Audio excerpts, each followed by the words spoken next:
Assalamualaikum warahmatullahi wabarakatuh. Waalaikumsalam warahmatullahi wabarakatuh.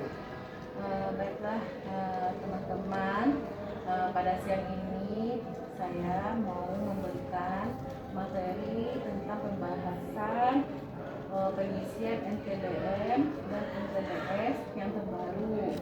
Karena MTBM untuk yang tahun lalu ada perubahannya sedikit di pengisiannya MTBS untuk sekarang. Mungkin teman-teman udah nggak heran lagi dengan bagannya, tapi nanti ada penambahannya. Sebelum saya menerangkan, nah ini saya bagikan dulu bagannya.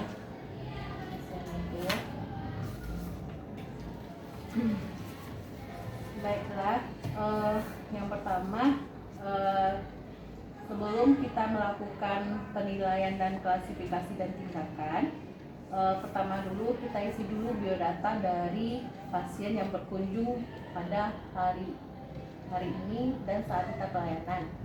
Pertama kita tengok dari identitasnya, mulai dari tanggal kunjungan, nik pasiennya, habis itu alamat, nama anak, jenis kelamin, nama ibu, sampai kunjungan pertama atau kunjungan ulang. Di sana kita lengkapi data identitas semua dari pasien, mulai dari berat badannya, keluhannya juga jangan lupa dibikin di sana. Terus habis itu kita lanjut ke bawah, itu dalam kolom penilaian. Kolom penilaian kita mulai dulu dari sebelah kiri. Kita cara membacanya dari sebelah kiri. Contohnya, seandainya ada di dalam kolom tanda asesmen gawat pada anak yang pas hari dia datang, kita tengok dulu apakah anak bisa minum atau nyusu atau muntah, atau apakah anak kejang pada hari itu. Kalau tidak, kita bergeser ke penampilan dan tentukan adakah anak kejang, gelisah, rewel, pandang kosong. Kita nilai. Seandainya dalam salah satu itu ada, kita kasih conteng. Kita kasih conteng ya teman-teman. Jika ada dalam salah satu penilaian dari asesmen gawat anak, itu nanti di bagian klasifikasinya kita tengok di bagian MTBN-nya. Nanti ada di buku bagian MTBN, nanti lihat lagi di sana termasuk gawat gagal jantung kah, gawat penyakit sangat berat kah, atau stabil. Nanti ini ada cara penilaiannya, klasifikasinya kayak mananya. Dari misalnya hari ini pasiennya datang dengan keluhan ini, nanti kita bisa menentukannya dari bagan klasifikasinya. Habis itu kita berlanjut kepada batuk atau sukar bernafas. Nanti kita ketentukan dulu, tanyakan dulu sama pasiennya berapa hari, udah berapa hari anaknya batuk. Terus kita hitung pernafasannya, termasuk nafas cepat nggak atau normalkah. Untuk anak balita itu 40 ke atas kali per menit itu udah termasuk nafas cepat. Nanti setelah dari keluhannya tuh yang ada di dalam kolom penilaian, seandainya ada sesak nafas atau nafas cepat, nanti klasifikasinya kita bisa bagan. Itu ditentukan pneumonika, pneumonia atau batuk bukan pneumonia. Nanti kita bisa tengok dari bagan. Habis itu kita nilai lagi penilaiannya diare. Seperti itu juga, berapa hari diarenya, ada berdarah atau tidak. Kalau seandainya ada berdarah, kita kasih conteng. Lanjut kita ke penilaian tulisan yang di sampingnya, keadaan umum anaknya kayak mana. Terus kita tentukan kalau dari penilaian tadi ada salah satunya, nanti kita tengok lagi bagan TBM kita itu termasuk diare apa, diare dehidrasi kah, tanpa dehidrasi kah, atau dehidrasi berat. Dari sana kita bisa menentukan klasifikasinya. Lanjut ke anak demam. Begitu juga demam, kita pertama sekali nanyanya anaknya berapa suhunya tadi kan pemeriksaannya. Terus dari awal pas kita melakukan identitas pasien tadi, dia berada di daerah non endemis malaria atau enggak. Nanti kita isi kalau seandainya anak tersebut tinggal di daerah non endemis, kita lingkari non endemis. Kalau seandainya di dalam daerah endemis, kita lingkari tergantung daerahnya, penurutannya tinggi atau rendah nanti kita bulatkan juga. Terus di samping seandainya berat badan anak itu lebih dari 37,5, kita bikin bulat. Misalnya di sana pas hari itu berat badannya suhunya 38 derajat Celcius. Kita bikin di sampingnya tuh 38 derajat Celcius. Habis itu lanjut kita ke bawah, baca lagi penilaiannya. Sudah berapa hari anaknya demam? Kita tanya. Lebih dari 7 hari, apa demamnya terjadi di malam hari aja atau gimana? Terus malaria, kalau seandainya positif malaria, kita tanya apa dia minum obat malaria apa enggak. Terus seandainya dia sakit campak udah dalam 3 bulan terakhir, iya atau enggak gitu kan. Nanti kita nengok dari penilaian, kita baca satu-satu, kita tanya sama ibunya. Nanti dari sana baru kita bisa menentukan klasifikasi anaknya, demamnya demam apa, misalnya demam bukan malaria atau demam campak. Nah, nanti kalau pas pemeriksaan demam dengue, nanti kita juga bisa nengok dari penilaian apakah anak ini demamnya menggigil terus menerus. Nanti kita tengok misalnya anak tuh demamnya hari kedua sampai 7 hari dengan gejala yang diberitahukan sama ibu. Nanti kita bisa nengok dari penilaiannya apa yang dikeluhkan oleh ibu tentang anaknya. Kalau ada nanti kita conteng. Nanti dari keluhan dari ibu bisa kita bikin klasifikasinya apa, dari kita tengok bagan kita. Habis itu masalah telinga, terus apakah ada nyeri telinga, kita tanya sama ibunya. Terus apakah ada rasa putus kepada telinga anak, terus apakah ada cairan. Kalau seandainya ada cairan, kita tanya udah berapa hari cairannya keluar. Terus ada nanah nggak keluar dari telinganya? Kalau ada kita contek lagi, terus kita raba di belakang telinga anak. Kalau terjadi pembekakan itu udah disebut dengan infeksi telinga berat. Seandainya cuma ada nanah dan lainnya, itu cuma masuk infeksi telinga akut. Nanti kita bisa nengoknya di klasifikasi apa dari keluhan pasien tersebut. Habis itu pergi ke status gizi dengan penimbangan berat badan anak. Kita tentukan berat badan anak per umur, nanti kita tentukan di sana. Dari penilaian anak-anak ini termasuk gizi buruk, baik atau bagus atau gizi baik. Terus lilanya gimana? Hanya kebanyakan lilanya gimana? Terus di sana setelah ditentukan berat badannya per umurnya bagus, berarti gizi baik, klasifikasinya gizinya bagus. Atau berat badan anak tidak bagus, nanti klasifikasinya berat badan rendah menurut umur. Nanti kita bisa nengok dari bagan. Terus pemeriksaan anaknya stunting atau tidak. Nah, nanti di sana kita bisa menilai penilaiannya gimana melalui berat badannya dan tinggi anak. Seandainya nanti udah kita tentukan gimana berat badannya dan tingginya, terdapat klasifikasinya, kita bisa menengok dari bagan. Juga tingkat kepalanya normal atau enggak, nanti di klasifikasinya kan ada, di bagan juga ada. Terus pemeriksaan anemia, tanyakan sama ibu atau kita bisa dengan kasat mata anaknya pucat atau tidak. Terus bisa tengok dari konjektivanya, telapak tangan anak, lidah, batang kuku, dan pokoknya dari kasat mata kita. Bisa juga kalau ada pemeriksaan HB di puskesmas, bisa kita tengok di sana. Ini nanti klasifikasinya terjadi anaknya anemis atau tidak. Terus dari pemeriksaan HIV, kita tanya sama ibunya, ada enggak. Dari penilaiannya kita tanya apakah ibu ada pemeriksaan HIV. Kalau ada, gimana hasilnya, positif atau negatif. Kalau seandainya hasilnya negatif, kita lanjut ke penilaian yang ke bawah dengan klasifikasinya tidak ada infeksi HIV. Kalau seandainya ibunya infeksi HIV, nanti kita lanjutkan lagi pemeriksaan berikutnya kepada anaknya. Terus untuk masalah imunisasi kita tanyakan lagi sama ibunya gimana imunisasinya. Misalnya anaknya usianya udah 2 tahun lebih, kita tanyakan imunisasi dari bayinya sampai lanjutannya lengkap atau enggak. Kalau seandainya lengkap atau pada hari itu anak misalnya cuma keluhannya diare atau gimana, misalnya pas hari itu anaknya jadwal suntik campak lanjutan, kita tanya dulu sama orang tuanya mau atau enggak imunisasi hari itu. Habis itu untuk pemeriksaan vitamin A, seandainya dia bulan ini bulan bukan pencanangan vitamin A, berarti kita tulis di sana udah diberikan atau belum pas bulan itu. Tapi kalau seandainya nggak ada, tidak diberikan bulan itu, tengok dulu apa diagnosanya, kita butuhkan vitamin A nggak dikasih hari bulan itu. Dengan penyakit tertentu yang harus minum vitamin A kita berikan. Nanti ada juga di klasifikasinya apa diagnosanya.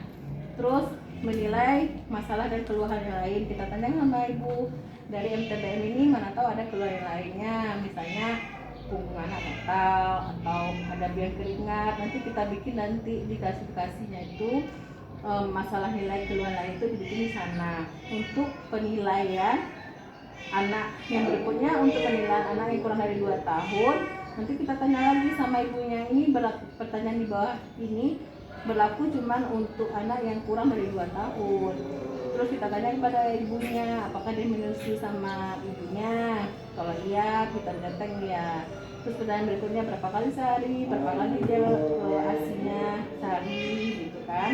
Habis itu malamnya asi atau enggak, sampai ke pertanyaan apa yang digunakan untuk memberikan minuman anak. Terus untuk anak yang gizi buruk, kita ada lagi pertanyaannya di bawahnya, apakah anaknya makan dan minum yang diberikan tadi. Terus kita tanyakan apakah berapa banyak dikasih makan dan minum pada anak.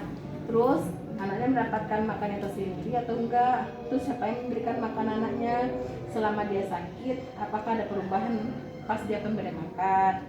Nanti di sana terindikasi, misalnya klasifikasinya anak tidak mau makan selama dia sakit. Nanti tindak lanjutnya misalnya ibunya harus meningkatkan lagi ASI-nya atau MPASI-nya. Itu salah satu untuk pengisian bagan MTBM untuk MTBS untuk umur 2 sampai 5 tahun. Lagi yang satu lagi yaitu bagan pengisian untuk bayi muda. Ini ya, kita pegangnya. Untuk bagan bayi muda, sama dari awal kita tetap mengisi identifikasi identitas pasiennya dulu. Terus jangan lupa usianya, nama bayi, terus lingkar kepalanya gimana, terus suhunya, pokoknya identitasnya kita lengkapi dengan lengkap dulu, baru kita menilai penilaiannya. Tetap dulu kita nilai infeksi beratnya pada bayi itu. Kita tengok di sana anak ada nggak tanda biru pas dia masuk ke puskesmas, terus menangis, rewel atau enggak. Tanyakan sama orang tuanya, ada nggak BAB 2 hari ini setelah dia lahir atau 3 hari setelah lahir. Terus ada nggak dia muntah isi susu dan berwarna hijau. Tanya sama orang tuanya sampai pertanyaan di bawah pada kejang. Kalau seandainya sudah kita tanya itu, kita pergi pertanyaan penilaian berikutnya di sampingnya. Lalu kita tengok apakah ada tanda biru di sekitar mulut dia pas menangis. Ya kita tengok. Terus ada nggak sesak nafasnya. Terus gerakan kejang, lemah. Terus kita suhunya gimana pas masuk. Kalau seandainya lebih dari 37, kita isi di sampingnya 37,5. Kalau seandainya apnu atau kurang dari 36,5, kita isi juga di sampingnya. Terus kalau seandainya dia ada nggak, kalau dia nggak ada BAB 48 jam setelah lahir, kita lingkari lagi. Habis itu seandainya bayinya ada muntah susu yang berwarna hijau, kita lingkari lagi. Terus kita tanya lagi sama ibunya atau kita dari kasat mata kita tanya apakah mata anaknya bernanah, kalau ya jumlahnya sedikit atau banyak. Terus pusatnya kemerahan nggak, kita tengok, kita buka baju anaknya, kita tengok ada nggak pusatnya kemerahan. Terus pusatnya bernanah nggak, terus pustul di kulitnya gimana. Terus kita yang paling pas sekali kita tengok dulu jalan nafasnya gimana. Seandainya di dalam penilaian ini ada salah satunya, itu udah termasuk infeksi berat pada bayi. Kita tengok lagi badannya di MTBM bayi muda di sini ya teman-teman ya. Seandainya dari penilaian ini kalau ada tadi salah satunya udah masuk penyakit berat penyakit bakteri berat pada bayi atau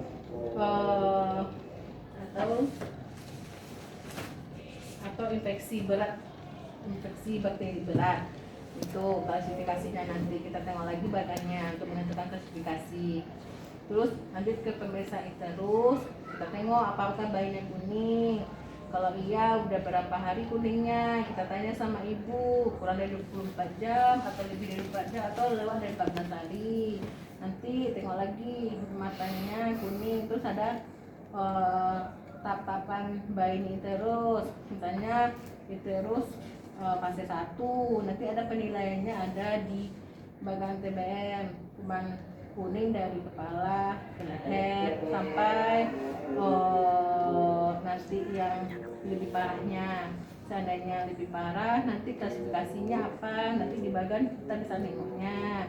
Terus masalah diare seperti yang tadi juga kita tanyakan berapa hari, terus keadaan umum bayinya kayak mana, bayinya bergerak atas kemauan sendiri nggak pas hari itu.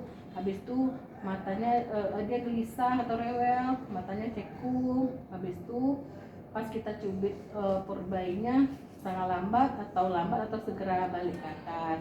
Nanti kalau dari ciri ini ada salah satunya, kan kita tengok lagi bagannya, ini termasuk diare apa. Kalau seandainya dari tanda-tanda yang dibikin dari penilaian, ini termasuk diare apa, nanti kita bisa tengok klasifikasinya melalui bagan. Habis itu pemeriksaan HIV-nya, kita tanyakan lagi ibunya tes HIV atau enggak. Kalau iya, bikin contek iya, kalau enggak. Habis itu masalah berat atau rendah, masalah pemberian ASI, kita tanya lagi sama ibunya, kasih ASI enggak sama bayinya. Kalau seandainya iya, berapa kali sehari dikasih ASI, terus selama ASI apakah ada dikasih yang lain, misalnya susu formula. Misalnya kalau seandainya ada susu formula, kita tanya lagi berapa kali dikasihnya. Kalau seandainya dikasih formula, sama apa dikasihnya, pakai gelas, botol atau apa, nanti kita tanya lagi. Terus masalah kita nilai, kita tanya sama ibunya cara menyusukan anaknya. Nanti di sini di penilaian ini ada cara menyusui yang benar. Nanti kalau seandainya ibu menyebutkan dengan yang diberikannya itu masuk dalam penilaian bagus, nanti kita bilang udah benar atau salah penilaian dari dia menyusukan anaknya. Terus pelekatannya bagus nggak, pelekatan antara bayinya ke ibunya, ke payudara ibu bagus atau enggak, kita nilai lagi nanti ya. Tuh habis itu kita tengok menghisapnya gimana, kita tanya sama ibunya menghisapnya dengan bagus atau enggak. Terus kita tentukan berat badannya menurut umur. Seandainya kurang dari 2 kilo per 7 hari atau rendah atau sangat rendah, nanti kita tanyakan lagi sama ibunya, kita tengok lagi gimana status gizinya menurut badan per umur. Habis itu apakah ada bercak putih di mulutnya, kita tanya lagi. Terus celah bibir langitnya gimana, apakah ada celah di bibir langitnya atau enggak. Nanti setelah dari penilaian ini ada, nanti kita tengok lagi bagian STBM-nya, di klasifikasinya, nanti baru kita tentukan klasifikasinya dan tidak di pengobatannya. Habis itu yang di belakang HIV, tanya lagi apakah ibu ada pemeriksaan HIV. Kalau nggak ada, penting enggak. Terus masalah status vitamin K, kita tanya lagi sama ibunya, ada kemarin pas lahirnya ada nggak ada pas suntik, misalnya ada suntik sebelah kanan dan kiri, katanya kan udah ada vitamin K dan H2, kita bikin di sana. Terus masalah klasifikasi, misalnya klasifikasi masalah nilai masalah keluhan lain, misalnya dari segala yang dari MTBM tadi nggak ada, masih ada lagi masalah lain di klasifikasi, kita bikin.